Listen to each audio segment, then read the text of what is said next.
Hi everyone! Welcome to the Empath Tarot. It's another love reading, timeless and general. Take what resonates lang po. Maybe some part of the reading makaresonate kayo, some part of it hindi. Tingnan natin ngayon kung anong love connections, lessons in life, mga gabay at aral sa buhay, pag-ibig.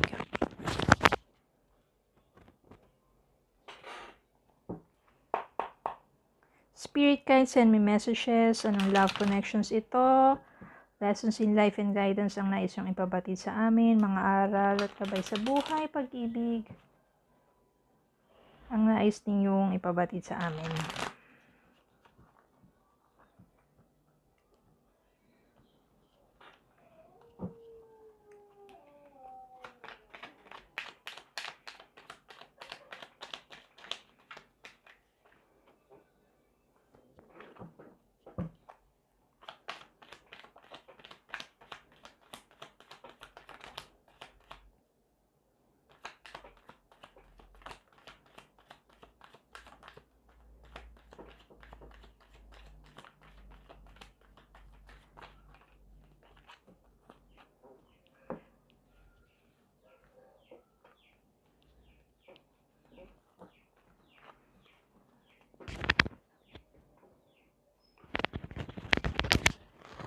We have here Queen of Pentacles,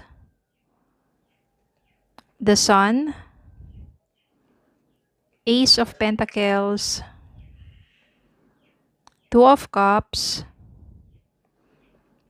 Five of Wands, Three of Cups, the Fool, Queen of Cups, Eight of Pentacles, Eight of Cups,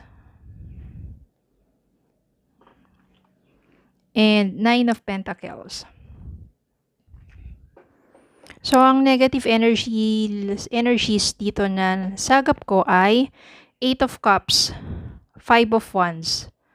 O yung conflict. Yung madalas din yung pagtatalo ng inyong person na kung saan nauwi na lang sa hiwalayan. Then maybe your person or ikaw ay umalis na lang. Lumayo na lang. Sa ganong klaseng relasyon na araw-araw, puro pag-aaway na lang. Puro pagtatalo, puro sama na loob, pananakit, o yung yung parang pananakit na sa isa't isa. Ganun na lang nangyayari sa inyo eh. Hindi na kayo magkasundo, simpleng bagay nagiging malaki. Conflict.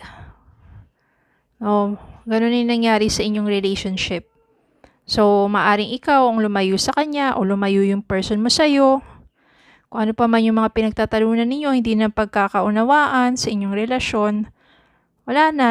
Lumaki na ng lumaki yung mga issues, yung hindi na talaga magkasundo pa. Araw-araw ganun na lang. Mabigat na sa kalooban pa yung pagsasama. Kaya, it's better to, wala na. It's better to be apart na lang. Kaya maaring ganun yung nangyari sa'yo, sa inyo ng person mo. And, meron dito, the Fool. Mahirap man, sa iba talaga, mahirap talaga sa umpisa. Especially kung kahit na magkahiwalay na kayo ng person mo, umaasa ka pa rin na magkakamalikan kayo, magiging maayos ang lahat. Pero sometimes, yung being apart o magkalayo sa isa't isa, it's a time for you to realize, to think that hindi na nga talaga mag-work pa yung mga bagay na yon. And maybe it's time for you to start a new beginning, to take the risk na kahit wala na yung person mo na yon, ready ka na to move forward with your life. At maganda dito kasi pinahalagaan mo kung ano yung mga bagay na nandiyan sa'yo. Nagsumikap ka, nagpupursige ka sa buhay mo. Maganda dito, yung Nine of Pentacles is kahit single ka, kahit wala ka munang karelasyon, nagiging maganda yung takbo ng buhay mo because you feel yung burden na wala na eh. Kasi kahit sabi mo, may person ka nga, sama nga kayo, pero napakabigat naman na, 'di ba? Araw-araw na lang, hindi na masaya.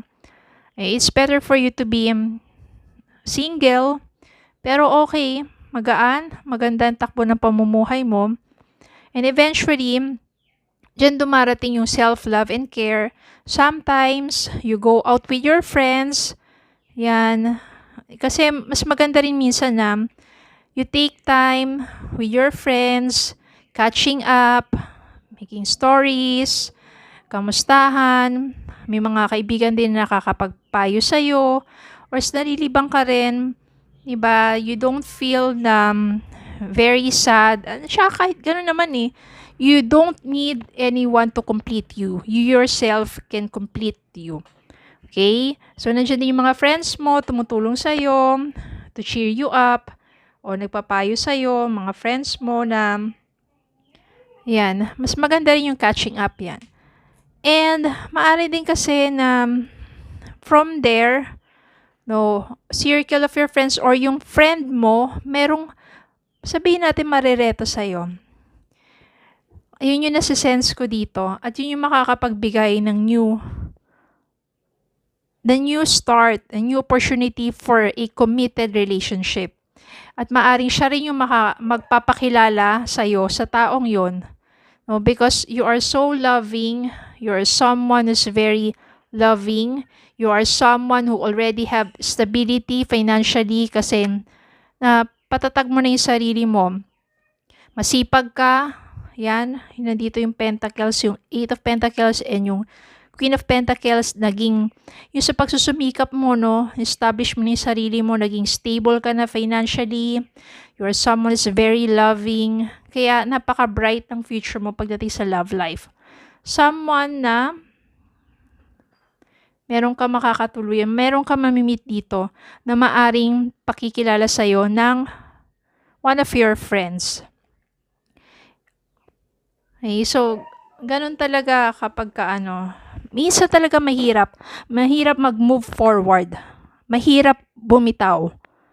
Lalo na kapag mahal mo pa yung taong yung kahit na minsan parang hindi na tama yung pagsasama ninyo dahil puro na lang yung sakit sa kalooban. It doesn't feels right na and you feel heavy burden. All you have to do is to take time and space. Then you will realize then you deserve a peaceful, you deserve yung kind of relationship na it feels right and you feel loved. 'Di ba? Although minsan may mga challenges talaga, mga tampuhan, pero hindi siya yung talagang maliit na bagay na umuwi sa malaki kasi you have communication. You have heart-to-heart communication na napag-uusapan yung mga bagay-bagay na kailangan pag-usapan para hindi na lumala pa. At yun yung matatagpuan mo. Ang importante dito, you take time to be yourself.